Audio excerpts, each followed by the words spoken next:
Sí, muy cierto, muy cierto. Pero pues para ahondar un poco más, tú tienes otro invitado más que nos va a dar un poco de luz en el comportamiento de la economía mexicana, ¿no es así, Edgar? Sí, es correcto. Yo quiero agradecerle mucho a Francisco Javier Hernández, que además es un hermano de la misma alma mater. Él es licenciado en Economía por la Escuela Superior de Economía del Instituto Politécnico Nacional. Y que además, bueno, pues es vicepresidente de la Asociación de Economistas Politécnicos, ¿no? Con un largo expertise en materia económica y que hoy nos va a platicar y donde vamos a tratar de desenmarañar para dónde va la economía, sobre todo en este segundo semestre que presenta muchos retos. ¿No es correcto, mi querido Francisco? Así es, bueno, como siempre, muchísimo gusto en saludarte, Edgar. Tiene mucho que no te veo en persona. Alan, mucho gusto también y muchas gracias por tenerme en su espacio. Eso es para mí un honor a nombre también de la Asociación Nacional de Economistas Politécnicos. Así Como tú es, mi querido mencionas, Francisco. bueno, como tú mencionas, hay una enorme cantidad de retos que tiene que afrontar nuestra economía nacional. Yo recientemente escribí al respecto y le puse una pequeña parte al final que decía, ¿y cómo podemos salir adelante? Que es la cuestión que más nos interesa a nosotros como mexicanos. Eh, Creo que sin temor a equivocarme, México enfrenta, nuestra generación enfrenta un reto que no habíamos ni siquiera soñado en nuestras peores pesadillas, que es la del COVID-19.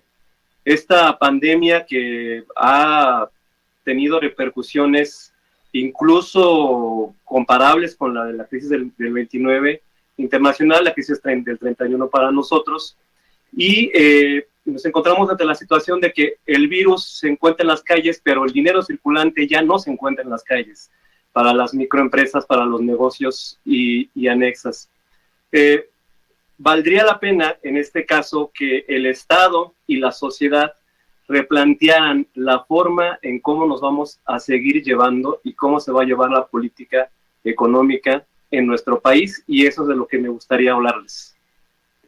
Sí, y te agradezco mucho, mi querido Francisco. Me pareció muy interesante lo que dijiste. El virus está en la calle, pero el dinero ya no. Creo que eso define mucho la situación económica del país. ¿Cómo nos tomó parado el COVID-19 en materia económica aquí en el país? Como ustedes saben, en México tenemos una frase, porque nuestro país es muy de dichos, y hay una que me gusta mucho que refleja la situación actual, que es la de éramos muchos y la abuela parió gemelos. Y nos da una breve idea. Recordemos qué es lo que pasó antes de que llegara el COVID a nuestras vidas. Ya no estábamos creciendo. De hecho, estábamos comenzando a decrecer. Ya las tasas de desempleo ya habían alcanzado niveles ya históricos. Se mencionaba ahí un aspecto muy importante que es el que nos dijeron, si ustedes recuerdan bien, tú, Edgar, cuando llegamos a la Superior de Economía, nos decían los maestros una pregunta que ustedes tienen que saber responder cuando salgan de esta escuela, y era, ¿qué es más importante para un economista o para una persona? ¿Saber ganar dinero o saber gastarlo? Y parece que la crítica a la actual política es precisamente que por no gastar se cuidan los centavos y se descuidan los pesos. Por poner un ejemplo, bueno, además de que estamos viendo que la situación en el acceso a la salud continúa privilegiando obviamente a las personas que tienen dinero y descobijando a las personas que no lo tienen. ¿Por qué? No he visto hasta el momento ninguna estadística que nos diga la tasa de mortandad de las personas que son atendidas en un hospital particular en comparación con las personas que están, la mortandad de las personas que se atienden en una clínica pública. Estoy seguro que cuando salga, si es que sale esa estadística, nos daremos cuenta de que han fallecido muchísimo más personas en los hospitales públicos. Esto nos habla de un aspecto muy sensible para nuestra sociedad, que es el que las personas de bajos recursos realmente no tienen la posibilidad de quedarse en cuarentena, o incluso de cuando presentan los primeros síntomas de no trabajar, porque ahí están viviendo obviamente de lo poco que tienen. Esa desigualdad económica es la que nos puede pegar mucho en el futuro. Vamos a ver en dónde estamos parados, como tú me lo preguntas. Bueno, las cifras oficiales son las siguientes. En desempleo, el COVID ya nos costó 12 millones de empleos. La tasa de ocupación económica, al menos en abril de este año, no he visto, no han salido las cifras recientes, estamos hablando de un 47.5% respecto a la población de 15 años y más. Estos son 12.3% menos que los de un mes anterior, que es de marzo. Así es, lo repito, 12.3% menos en un solo mes. Tenemos también la población ocupada que tiene la necesidad y la disponibilidad de ofertar más tiempo de trabajo. Esto es que si tengo trabajo, pero necesito dinero para suplir mis necesidades. Y pasó de 5,1 millón de personas en marzo del 2020 a 11 millones de personas. Estamos hablando de una tasa de subocupación de 25.4%, por los que están buscando otra fuente de ingreso. Tenemos quiebras generalizadas, según la CEPAL, ya nos advirtió que al menos 500,000 empresas están en riesgo inminente de quiebra en los próximos 6 meses. Además, se estima que de seguir las cosas como están, vamos a tener 2.7 millones de empresas formales, es decir, 1 de cada 5, que están por tronar. Y eso significa todavía más desempleo del que ya estamos contando. Aproximadamente 8.5 millones de empleos formales más perdidos. Las remesas hasta eso, y es un tema muy importante, se han mantenido estables, han disminuido 2.4%, pero eso es muy leve en comparación con otros países como El Salvador o Guatemala, que han perdido cerca del 40% de las remesas. Aquí hay que recordar que las remesas es el segundo ingreso más importante de nuestro país. Lo acaban de decir hace un momento, las exportaciones disminuyeron también. Al menos se estima que este año el 11.6% disminuye las exportaciones de nuestro país. Esto por la caída de la demanda del petróleo y la caída de los precios de la soya, del maíz y del trigo. Una devaluación, pues llevamos más o menos 10% menos del valor del peso, aunque se ha querido recuperar un poco, no lo ha logrado. Y un colapso bancario, que me parece que es lo que tú vas a mencionar en un momento, Edgar, que nos preocupa a los economistas y a toda la gente, en especial ahorita a los que tienen sus ahorros en FAMSA, nos preocupa y nos preocupa demasiado, porque tan solo esa quiebra representaría, si tú me puedes corregir en un momento, más o menos el 30% de los ahorros que tiene el fondo del IPAP, pero además que nos está hablando de un mal manejo, de un sucio manejo, de que ocultaron cifras muy importantes para los inversionistas. Pero si eso está pasando en el banco de FAMSA, ¿qué es lo que puede estar pasando en los demás bancos que sí pueden ocasionarnos un colapso bancario? Ahí es donde estamos parados, si me permiten decirlo. Te agradezco mucho, creo que fuiste muy explícito en dónde, creo que y estábamos en palillos, por tratar de decirlo de forma coloquial, y en este entorno tan complicado, ¿para dónde vamos? ¿Tú qué ves, sobre todo en el corto plazo, de aquí a antes de que concluya el año? Bueno, lo más bonito de la carrera de economía es que no tenemos que inventar el hilo negro. Hay que ver qué ha pasado en otras épocas con crisis, si no han sido semejantes, con crisis que pudiéramos tomar algunas cosas que han servido antes. Ya lo dijo la reina Isabel, ya lo dijo también la primera ministra de Alemania, tenemos que tratar esto como una economía de posguerra. Hay otro escenario que me gustaría tocar, que es el escenario de la gripe española en 1919, que se dio también en el mundo. Para que nos demos una idea, en México hemos perdido aproximadamente, y estoy seguro que va a ser así, la cifra de ayer eran 30,680 y tantas personas fallecidas. Estoy seguro que, bueno, si nos está viendo el doctor Gatell, que estoy seguro que no nos ve porque está ahorita en su conferencia de prensa, vamos a llegar hoy a los 31,000 y fracción de fallecidos en México. La influenza española nos costó 500,000 mexicanos. Hacer un ejemplo de economía de posguerra para los mexicanos es un poco complicado, porque realmente nosotros no sufrimos la Segunda Guerra Mundial, nosotros la gozamos. con el plan Marshall y el crecimiento hacia adentro que se implementó en México, estuvimos creciendo alrededor del 7.6%. Después, cuando empezamos en la década de los 60, si mal no recuerdo, con el crecimiento hacia afuera, primero fue el crecimiento hacia afuera, después el crecimiento hacia adentro, y cambiamos la economía agrícola por la industrial, crecimos demasiado. ¿A dónde voy con esto? Bueno, que me parece que las políticas económicas que implementa el gobierno son muy relevantes en este aspecto. Un factor esencial es la inversión ahorita en lo que sería para entonces, lo que fue la revolución industrial, para nosotros sería la revolución digital.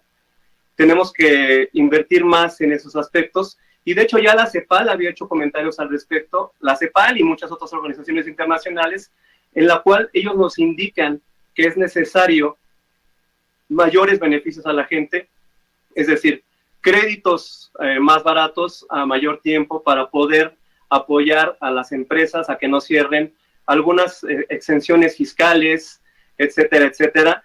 ¿Qué es lo que tendría que estar haciendo en este momento el gobierno? Hay factores muy importantes que ya lo mencionaron hace un momento, como por ejemplo la firma del TEMEC es algo que nos puede dar un poquito de alegría y un poquito de fe, porque precisamente se contempla incrementar el contenido regional de los vehículos de pasajeros al menos un 75%, con un valor de contenido regional de acero y aluminio de 70%. Entonces, puede ser que eso es un factor muy importante que nos puede beneficiar. Otra también es la mayor exigencia a los grandes contribuyentes. Y ahí, como todos sabemos, la recaudación se incrementó muchísimo por las políticas fiscales agresivas que ha tenido este gobierno de la 4T. Es decir, le han pasado la charola a los que más dinero tienen. Y ahí tenemos un incremento del 12.6% en el IVA, un 5.9% en el IEPS, y en conclusión son 13,000 millones de pesos extras para gastar. Una austeridad republicana que también nos ahorró 4,110 millones de pesos el año pasado, y diferentes créditos, pero aquí es muy importante hacer mención, no basta con las herramientas que está llevando a cabo en este momento el gobierno federal para realmente impulsar la economía. Ahorita la gente, y yo como empresario también, veo a todos mis compañeros empresarios, a todos mis compañeros que tienen negocios, muchos, por ejemplo, los despachos jurídicos, etcétera, tienen 5 meses cerrados, aún gastando rentas, gastando en personal, en la luz, el teléfono, etcétera, y ahorita, francamente, se antoja un poco complicado que la economía se vuelva a mover si no hay un esquema más agresivo por parte del gobierno federal. Muy, muy interesante todo lo que nos compartes. Alan, ¿qué dudas, qué inquietudes tienes sobre el planteamiento que nos acaba de hacer Francisco? Tengo muchas inquietudes. Es lo bonito de esto, ¿no? Pero en fin, me llamó mucho la atención, Francisco, lo que hablabas de las remesas, ¿no? Creo que es un dato que el gobierno federal incluso tiene muy en boga, ¿no? Remesas, no, gracias a nuestros connacionales que nos ayudan, ¿no? Pero hoy salieron datos de consumo privado en abril, y recordemos que en abril fue el salto histórico de remesas, que no se había visto el registro de incremento de remesas al país, y hay que puntualizar que ese incremento histórico no se reflejó en el consumo privado. Tiene una variación porcentual anual de menos 22.3%, o sea, de ahí te estás dando cuenta de la magnitud estructural del problema de la economía mexicana, y si eso le agregas la baja de 37.1% de la inversión fija bruta, pues estamos fritos, ¿no? Por decirlo menos. O sea, la semana pasada nos decía la gente, es que dicen malas noticias, y es que siempre es lo mismo, el COVID. Sí, pero, o sea, hay que darnos cuenta de la magnitud del problema en el que estamos parados. A diferencia de otras recesiones, de 93, 94, a la fecha hemos tenido 4 recesiones muy marcadas. La del 94, 95, 2001, 2002, 2008, 2009 y la actual. Pues parece ser que la actual es la más profunda de todas, y no es una cuestión de ser un gran economista para saber que si tú paras toda la maquinaria, si tú apagas tu coche, pues no avanza. Pero si en otras recesiones que han sido, digamos, que parciales y que otros sectores sí funcionaban, Si tú tienes, si te falta gasolina, pues tu coche va con la reserva, ¿no? Ahí va poquito a poco, ¿no? Es un ejemplo un poco burdo, ¿no? Pero es como para dimensionar en qué momento de la historia económica contemporánea mexicana estamos. Y me llama mucho la atención la cuestión que ya habíamos platicado en una emisión muy lejana de Vínculo Económico, que problemas coyunturales se vuelven estructurales por la falta, al menos a mi juicio, de acción del Estado, ¿no? A mí me dicen, piensa mal y acertarás. Yo creo que ahí hay una falta de coherencia porque se está recaudando mucho, en efecto, no por una reestructuración, ojo, de la reforma, de una reforma fiscal, sino porque se le tenían adeudos históricos al fisco de grandes contribuyentes, ¿no? Una, y dos, la austeridad republicana, los recortes y los ahorros que se han engrosado en esta cuarta transformación. Pero si vamos al lado del gasto, siguen siendo los mismos rubros, los mismos programas que estaban pre-COVID. Entonces ahí hay algo que el gobierno, al menos en mi punto de vista, tendría que rendir un poco más de cuentas de qué va a pasar con esa gran masa de recursos adicionales que se tienen de la recaudación fiscal, y si puede haber un plan extra, pero pues como decía López Obrador, las políticas anticíclicas son neoliberales, ¿no? Entonces no esperemos mucho. ¿Tú qué opinas de esto, Francisco? Pues mira, vamos a poner un ejemplo personal, ¿no? Imagínate que tú estás casado y tú y tu esposa trabajan y de repente tú estás dándole que los 1,000 pesos, que los 10,000 pesos, y ahí dices el guardadito, ¿no? Te quedas sin empleo y dice tu esposa, no te preocupes, yo te ayudo de lo que tenemos ahorrado, ¿no? Y ahí ves sacar que del cochinito y demás, ¿no? Y de repente dices, ya no hay dinero, ya se acabó, ¿cómo vamos a comprar la despensa, no? Y después te das cuenta que tu esposa tenía inversiones en Apple, ¿no? Y que tiene ahí otro guardadito y que dices, oye, no inventes, tienes ahí, no sé, 1,000,000 de pesos, ¿por qué no lo soltaste a tiempo, no? Francisco, puede ser como en la ley de Herodes, ¿no? Sí, todos vieron la película, que Juan Vargas tenía el dinero hasta en la Constitución, ¿no? Allá adentro. Y uno muriéndose de hambre, ¿no? Por eso lo decía al principio, hay que saber cuándo soltar el dinero, cuándo invertir como país. Ahorita tenemos muchísimos problemas. ¿Qué va a pasar con todos aquellos que ya cerraron su empresa? Es muy complicado volverla a abrir. O sea, ya remataron todos los muebles y además lo peor del caso ahorita es, ok, quieres vender tu coche, ¿a quién se lo vas a vender si no hay dinero circulante, ¿no? Yo creo que los países que han salido adelante de las crisis, y repito que en nuestra generación no habíamos tenido una oportunidad de enfrentar una crisis, gracias a Dios, ¿no? Pero tan grande, los países como Japón, por ejemplo, los países como Alemania, ¿no? México nunca tuvo el problema de que nos bombardearan 2 ciudades, ¿no? Imagínate que nos bombardearan Monterrey y Guadalajara, que sería más o menos lo que pasó, ¿no? O que nos pusieran una pared, un muro en medio y que dijeran, ya hay un México comunista y un México capitalista, ¿no? Los países salieron por su gente. Y ahí hay un ejemplo que me gusta mucho, que es el de Japón, cuando sacaron una historieta que se llamaba Musashi. No sé si ustedes la llegaron a leer alguna vez.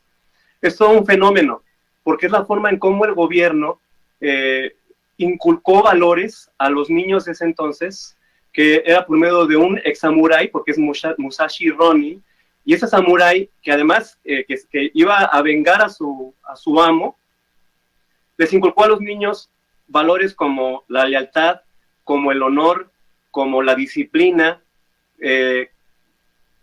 etcétera, etcétera, etcétera. En estos casos en que si el gobierno hace o no hace su trabajo, tenemos que nosotros voltearnos, y eso es lo que nos toca a nosotros, ver qué podemos hacer nosotros ahorita para salir del atolladero. Y en ese aspecto me parece muy relevante que nos quitáramos, y eso ya no es de economía, bueno, todo es de economía, ¿no? Que nos quitáramos nosotros ese egoísmo irracional que hablaba Nietzsche, ¿no? Y nos convirtiéramos un poco en una mentalidad de colmena. ¿Por qué? ¿A qué me refiero? A que si nosotros entendemos que somos parte de todos, es decir, consumir en primer lugar a la economía local, por ejemplo, ayudarle a los vecinos, a los demás que tienen empresas, que empecemos nosotros a mover la economía, por lo menos la informal, para que esto se vaya moviendo y vaya creciendo, porque si no, imagínate, está muy complicado. Así fue como esos países llegaron, o sea, además del plan Marshall, que tenían todos los recursos habidos y por haber, claro, endeudándose, pero si sabemos, como tú lo acabas de mencionar, que el gobierno no piensa endeudarse, si no va a haber dinero circulante, entonces lo único que puede haber es microeconomía, y nosotros tenemos que ver cómo apoyarnos entre nosotros para que la microeconomía crezca, porque si no, no va a haber de ninguna forma, ¿no? Muchas gracias, Francisco, muy atinado, gracias. Sí, la verdad es que sí, ha sido una plática entre economistas y bueno, siempre de este tipo de conversión se puede sacar mucho de dónde seguir platicando. Lamentablemente el tiempo nos ha comido y yo te quiero agradecer mucho la participación, los comentarios muy atinados. Estoy seguro que no será la última vez que estarás aquí con nosotros. Te quiero hacer llegar un fuerte abrazo y bueno, pues estamos por continuar el programa, ¿vale? Pues les mando un fuerte abrazo y espero también estar aquí las veces que ustedes me llamen. Ya verás que sí, es un privilegio tenerte. Arena. Hasta pronto. Nos vemos. Hasta luego, Alan. Que tenga Hasta luego, Francisco, gracias.